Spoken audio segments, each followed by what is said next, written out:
So you don't not date black women. It's just that your preference is white women. Is that accurate? Or what's up? Again, I look at life as business. I don't date. It's not because when you. Do I don't you date black women? I don't date black women because they black. It's not. You can't answer because of that. Do It's you date yes. black women? I date all women. White women understand business relationships easier than black people.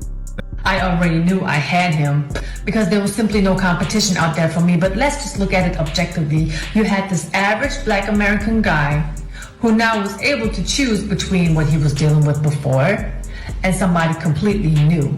And let me tell you, the moment I stepped into that man's life, he really didn't know how to deal with my femininity because I was not loud. I was not screaming. I was not trying to, Yeah, your black woman go swap with you about your dick. White woman go open charities up, start doing book clubs and reading shit, making sure she picked the accountant and financial advisor, and the black bitch go be one of my bitch. Who is that calling? Who is that?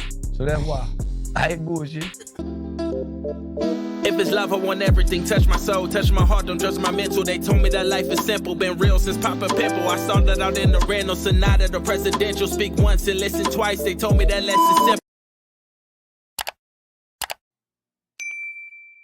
What is happening? We Need a Reset TV, man. I got a good one for y'all.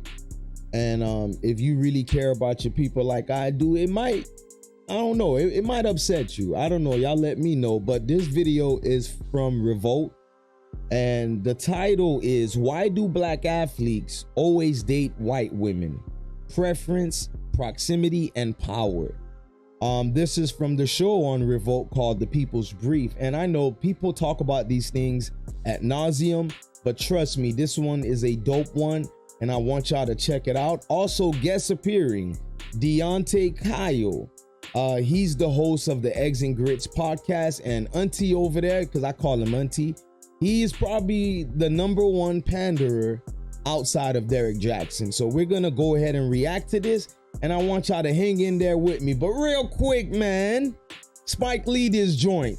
Do the right thing. Like, share, comment, subscribe. How else can I make it without y'all help? And trust me, I don't ask for $1.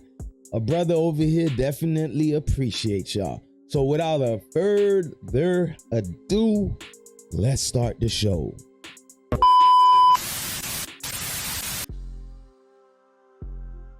My name is Lene Vini, and don't you move because we've got more after this break.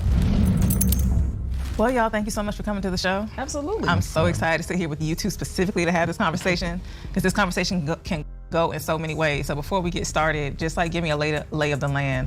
I guess, maybe not what's your introduction, but what's your experience with the conversation about black athletes ending up with white women, or black men who prefer white women at large? I would honestly say mine is frustration. Okay. Because I think the conversation needs to go in a different direction. Okay. I think we're lacking the communicative skills to be able to even have a conversation that's edifying, that gets us to the other side of being frustrated. It is something that's a real thing, and I can acknowledge that. Yeah. But even as a black woman, a former athlete that went to a PWI, a single black woman, you know, I have my feelings. Like, I love black men, I prefer them as well. So it's almost like sometimes I feel like, man, they got another one of them. But at the same time, it's like, you know, love is love. And there's so much, this is a convoluted issue. So for me, I'm just excited to dive in. Keep in mind, folks, she mentioned HBCU, also black athlete. And it's funny, this conversation always circles back to black celebrities, i.e. rappers, athletes, actors. Keep that in mind when you're listening to the disdain from a lot of black women and their male counter panderers, like this gentleman over here from the Grits and Eggs podcast. And y'all check out the video I did about him. These pandering brothers does not help our cause. But I digress. Let's get back to the video. With you guys, and hopefully people that watch will understand, like, it's not just as black and white, no pun intended, as it may come across. And before we get to talking about more about preference and I guess what we find appealing or attractive, I want to speak a little bit to what you said about these people don't really understand me and I don't understand them. I think for me specifically, when I think about my choice and who I want to end up with, I want to be with somebody I don't got to explain nothing. When I tell need you, my plight and understood, unfortunately, for sure. No offense, Deontay, I'm gonna have to explain certain things to a man. That's it's something you're not gonna get. But a white one, for me, absolutely not. You see, you pandering piece of... Look, bro, I like Deontay. He cool, but all that pandering, this woman still wants to dominate you. And this is just a sidebar to the topic of the video and my video. But did y'all notice that? That's what y'all get, boy. Yeah, because it's two factors now. It's like, also too, it's like, I remember I was talking to this white girl one time. Cause she had like red hair. I thought that was like, I was like, whoa. Like, you feel me? Like, this is crazy, you feel me? But it's like, I had brought her to my neighborhood and like, the way we was talking and communicating, she was like, what does this mean? What does it mean? I was like, this is getting annoying. Like, I'm not trying to translate. Just kick like, shut up. You know what I'm saying? But like, you know what I'm saying? Like, cause I'm thinking, but this how you think, cause it's like, you watch this and it's like, yo, Shawty got red hair. Like, you see what I'm doing out here? Like, but the translation part, it was just like, oh, I really don't get these people. And then when I went to her house, it was like, how are you? It's like, what you weren't expecting me? But nah, they wasn't expecting me. So it's like, any man other than a black man can truly connect with me in the way that you described. Right. Yeah. On the other side of that, I have to also own the fact that there are frustrations that I have with a sect of black men in this generation when it comes to partnering, when it comes to potentially being a husband or even a viable boyfriend. That has now put me in a position where, even though I really don't want to be open to dating men outside my race, I don't want to do it. Let me be very clear. No, ladies and gentlemen, she clearly already has decided to do it. Clearly has already decided to do it. And again, if you can read and listen between words and lines, this woman is basically telling most of you black men, you'll never be good enough. The goalposts will keep shifting and moving ever so far away from reality. You will never be good enough. And I hate to do this to you, sisters. I went to a HBCU initially and then a PWI. The majority of the black women that attends these HBCUs, especially, don't let them be a so-called divine nine. You just will never be good enough, brothers. And even though she may have made the decision to date outside of her race, folks, let me tell you this. There's nothing like black men in this world. They have so many viable options outside of the narrative that they're just lust figures, right? They're just completing a white woman, Asian woman, Spanish woman's fantasies. I'm sure there are exceptions out there, but for the whole, right, of this story, when you're talking about black men and the women around the world wanting them as a traveling man, I assure you this is very true. But if anything, the whole fetish narrative, I would say there's white men that have fetishes for you black women, and therefore you're not necessarily a viable option for those groups. You don't see the Asian man rushing to get you, black woman, the Spanish man rushing to get you, the Indian, the European. I'm not shitting on you. I'm just saying it doesn't equate the way the women around the world wants a black man. It's not the same, sister. It's not. Clear. It's not what I want. It makes sense. But it's something that at almost 39 years old, still desiring a family in that life, I may have to be. Oh, it's a wrap. 39. This woman is 39 years. Let me chill. 39, and with all these standards, man. Kevin Samuels was the GOAT, man. You women are going to die alone, and I don't say that like I think it's funny. It is extremely sad. Open to. Yeah. So I haven't had any experiences necessarily with being in the proximity that you mentioned with white males when it comes to dating. Now I will say, growing up, my cousin used to always, tease me that I would end up with a white man, and it would make me so mad. It would really upset me. Like, why would you say that? Like, am I not good enough to be with a black man? But that, outside of that comment, no. Argue, lady, it's not that you're not good enough for a black man.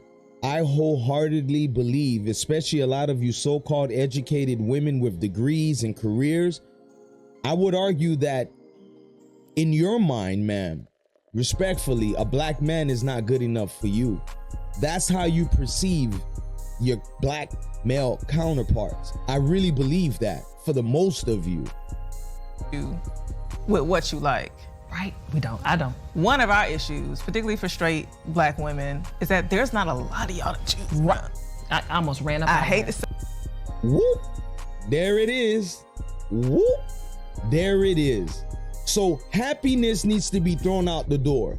Quality of life needs to be thrown out the door, because the simplest things is not good enough for these women, y'all. I know I'm interrupting the video, but it's something that doesn't get talked about a lot.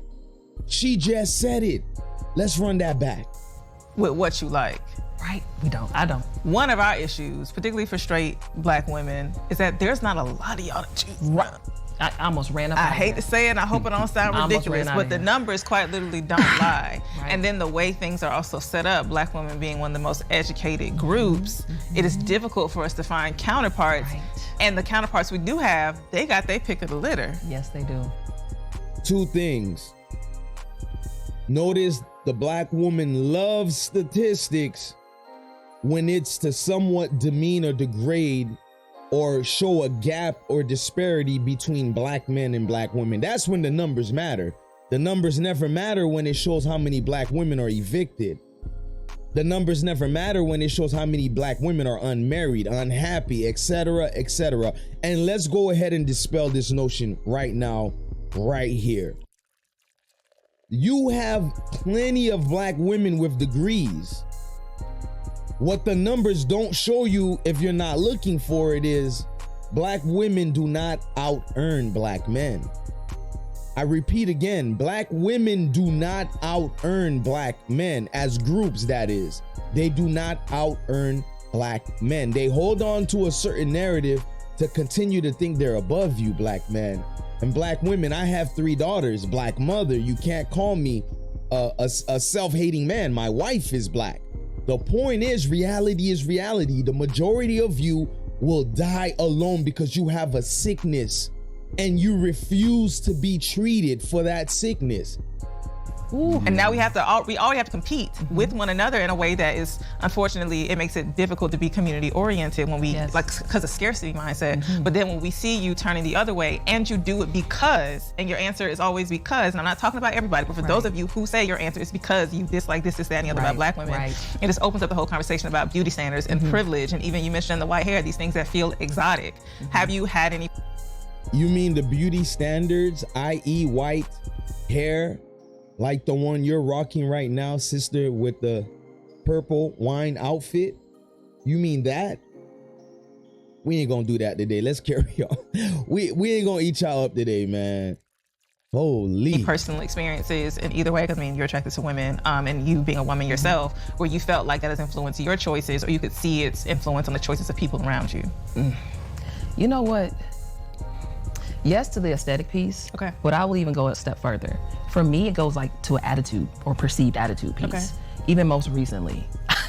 Shaq, hey Shaq, I love you, but hey. So I did, no, I love Shaq, but he's part of my story. So I was doing a segment on the Shade Room, and I was smiling but very much confident in what I was saying, talking like I'm talking to you all. And Shaq is watching, it's like a live stream on YouTube, and he's like, she's so pretty, but she's so mean. And I was like, Shaq, I'm not mean. Why would you say that? And I think there's something about black women who are confident and solid in who they are that sometimes can be perceived as we're angry.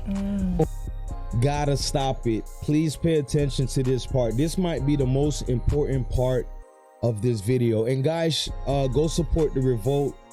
I'm not saying support Revolt Network, but check this video out. I have the link in the description, but I think this is one of the most pivotal factors in this video and at large, the conversation about black men and black women and, you know, black men dating outside of the race. Notice what she said about Shaq. And I'm not the best fan of Shaq's opinions on anything. I just like him as a character, right? But Shaq said she's gorgeous, and look at her skin, flawless, right? Shaq said she's gorgeous, but she's mean. That is a trending, consistent thing with plenty of black women, but I would say more so with a lot of educated black women. But the pivotal factor here is, even though Shaq pointed it out, even though Shaq was trying to compliment her and letting her know what the issue was, that, you know, you're beautiful, but you're mean, what did? She brushed it off. And I know she's gonna lament on basically Shaq kind of low-key disrespecting her, you know, saying she's mean, but what did she say? Basically alluded to, no, she's not. So you don't want the medicine, ladies. You have a symptom, you don't want the treatment. You can't handle the truth, Black woman. Or we have an attitude, or we're boisterous, when we simply just believe in what we're saying. And we naturally emote differently than other races of women anyway. Right. So for me, it's been more of that. I'm taller, so I kind of have a presence about me with that. The aesthetic piece, I haven't gotten to that point yet, to be honest with you. I haven't gotten to that point of insecurity yet, because I'm still dealing with what I just talked to you about. You don't need to get there. You know what I'm saying? I don't want to get. I've even heard that specifically in the whole like comparison piece, white women being softer or more malleable or amicable or amenable to particularly Black men leading, but also to my point earlier, it's not a whole lot of y'all left. And in the y'all that's left, how many y'all that can lead? I don't know. Listen to the constant disrespect about Black men. This is clearly a fourth wave feminist that has a ill-perceived view of Black men. These dykes don't like Black men. And the false perception that they're really going on here to do this segment like they care about the realities of attracting Black men and getting Black men, I'm telling you, these dykes, and I'm not saying Black women that think like this are dykes, I'm talking about these two women, I'm telling you, are some dykes. Every second this lady get, both of them, especially the one with the wine outfit, she's throwing pure shade at Black men. You should see and hear the degradation that she has about Black men. Is actually sickening. It really is. Even by a smaller margin. But anyway, go ahead. Well, I just think, I'm listening to what you're saying, and it's like, all these attributes that Black women have that people want to kind of rein in, if you was Latina, sexy. So it's like, here we go. The panderer continues. This brother is on a roll. Here we go.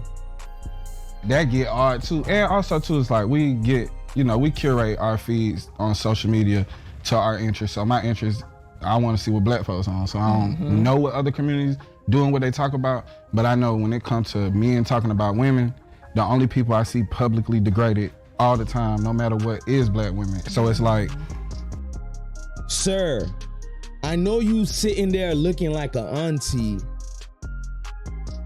Black women constantly degrade Black men. Hell, the world constantly degrades Black men. What are we doing here? You know what the difference is? Most Black men roll their sleeves up and go handle business. This is why when Black men see other Black men trying to run the victim Olympics, we police that shit. We don't got time for that. We don't got time to sit here and watch you act like these two Black women here and the Black women at large are part of the group that loves to feel like what this auntie over here just said, that they're the most degraded. Are y'all kidding me? Like I said, I was hyper aware of this young though, because I'm light skinned, both my sisters brown skin, dark skin. So I would just see how people would approach us like, oh my God, you got such nice hair. And then look at my sister and be like, and I'm like, hold on, cuz like, what's up? So I always been hyper aware because of the differences between me and my sisters in appearance. But I also never liked that well, I never liked that stuff. You know what I'm saying? But because it's like, they look like my mama. So like, I don't understand what the problem is. Yeah. But the louder people get when it comes to Black women about like, you too loud, you too to do. And then when you compare it to other women, it just seemed like they were a little bit more contained and controlled. But like I said, when you start talking about Spanish women, then that attitude is sexy. Oh, yo, I had a Spanish girl, she was finna stay. He's hyper gaslighting that comparison personally. I think men in general, and this is outside of race, don't like any woman with attitude. You always get every now and then somebody that pinpoints attitude as something sexy. That's like in a moment. That's not, in reality of what you want as your norm. But why I stopped the video is because this panderer over here from the Grits and Eggs podcast, it's guys like him that continues to reinforce the detrimental lane that black women continue to stay on. So anytime we get a semblance of an opportunity to really just talk to them, have a proper conversation where we're not pointing fingers, we're not being mean, we're just having a conversation in hopes of actual change, you get somebody like this. Because if you don't know, pandering to the negative aspects of black women, shout out to Derek Jackson, is a very, very economical thing to do, right? If you want to make some money, if you want to, get black women's attention, get them to follow you, they give money to anybody that will continue to let them carry on as they are. This is the sickness that we have going on. I'm gonna let a little bit more of the video play, and then we're gonna be done with this, man. Yeah, I mean, it was hot, like, woo.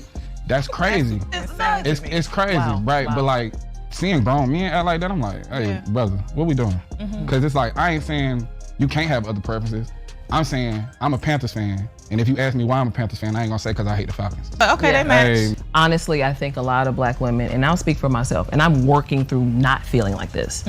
If I'm walking down the street and I see a black man with a white woman, there's a weakness in him. Ooh. Something in him is weak. Down the street and I see a black man with a white woman, there's a weakness in him. Ooh. I want to preface this by saying, 'cause I don't think we have an opportunity to say it as much. Love is love. Love is love. And Love is love. as was Amen. evidenced in our BEG draft, we just fell in love and she just happened to be white. Sometimes this happens, no, that's real. but sometimes it don't. And I just want to contextualize her statement by saying that. Because And She just policed that because she know how that comes across. She knows she wants that wiggle room to still shit on black men, but still not come across where she shows her true intent of kind of pushing black men away, right? Like kind of disengaging from following a black man. So she doesn't want to, I would say, reveal that, right? In a nutshell. So she kind of just checked her partner, like, black men are weak if they're with white women. She knows how that comes across in the white business realm. She knows she doesn't want to be viewed as racist. They knew with Revolt that didn't sit too well, so she just tried to correct that. But we're done with that video. If y'all want to check out the video in its entirety, I implore y'all to go ahead and click on the link. Let me tell y'all something. I thought I was losing faith in my people when you see videos like this, but shout out to the black men and women out there that watched this and was disgusted as myself. Let's scroll to the comment section because, whoa, y'all just hate black men. Just leave us alone. We don't care if BM Date Out proceeds to make a 30-minute video. Facts. You don't care if black men date outside, but you're making all these segments and shows, etc. Someone else wrote, "This is trash, respectfully." Yes, it is. Someone else wrote, "This conversation was simply an echo chamber rather than an earnest attempt to dissect this topic. No black male athletes, no white women, no historian, and no psychologist." Amen. And here's to segue back into the point that I said, that most of these black women are talking about a small minuscule of the percentage, meaning just the black male athletes, the celebrities, millionaires, etc. They're not talking about your average Joes. Listen to this comment. Why do women clamor for athletes instead of academics and blue collar guys? You think? Another comment. 3 idiots with no facts or statistics. Exactly. Another comment. Talk down about the only group of men who marry y'all in large numbers. Exactly. So my point is, man, this whole black-white thing outside of the race, interracial relationships, always goes back to one element, and that's the factor of the millionaire class, which is You know, by and large, 1%. I mean, guys, the gaslighting, the sickness is real, man. These women here, the sickness is real, especially with this dyke over here. But I digress. This is my conclusion, y'all. I have to say this. I think is also important. We've said and touched upon several different, you know, pivotal factors, but another pivotal factor I would say is, and we started this initially at the start of the video, but when I hear these conversations, like there's an epidemic of black men that are marrying and being with and fathering white women, and I'm seeing all this craziness and this, you know, grandioso conversations, I laugh. Y'all do realize that the black men they're talking about is not your average day Joe black man, right? They're talking about the 1%, and that is of millionaires that are celebrities, rappers, actors. That's who they're talking about. So imagine the disrespect. If you're a man that always loved black women, no matter the faults, right? You probably dated other races, but you've always loved your black woman, like myself. I've always loved black women. Black women dominate our everyday lives, right? According to the recent US Census data, approximately 85% of married black men have black wives. This means that the vast majority of black men who are married have a spouse who is also black. And I point that out because yes, there's a slight decrease in the percentage since 2000.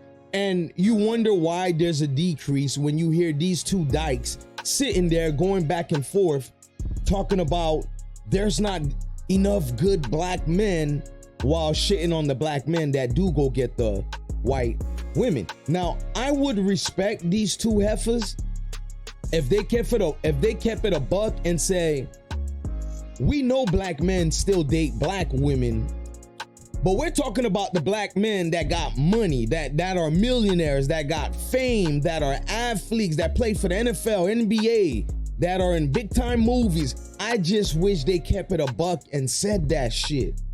If they had said that shit, then that's your prerogative, sweetheart. Don't come put your selfish needs, wants, and desires on the majority of us.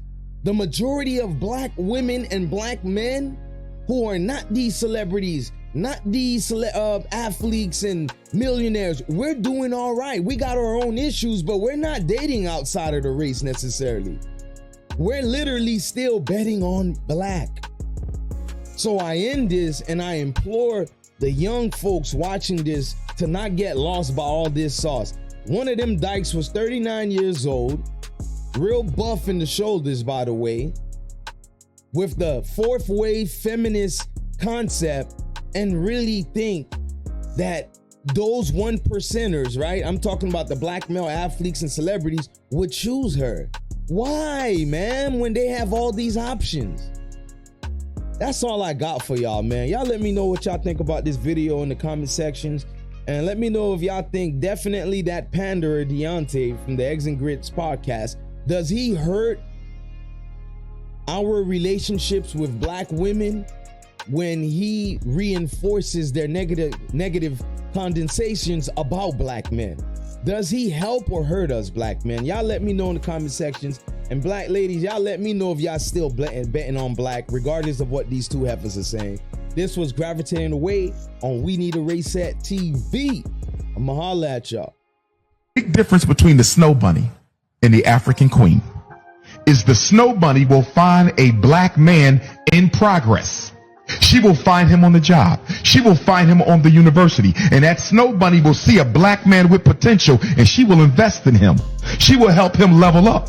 And then when the sisters see him 5 years ago, 5 years later, he's a millionaire. And the sisters say, look at that sellout. He went and got a white girl. But guess what? When he was looking for a sister to help him level up, to invest in him, none of them wanted it. You know why? Too many black women want a finished product. Black women have to, stay with me. Black women have to stop expecting men to be a finished product. It's harder on us.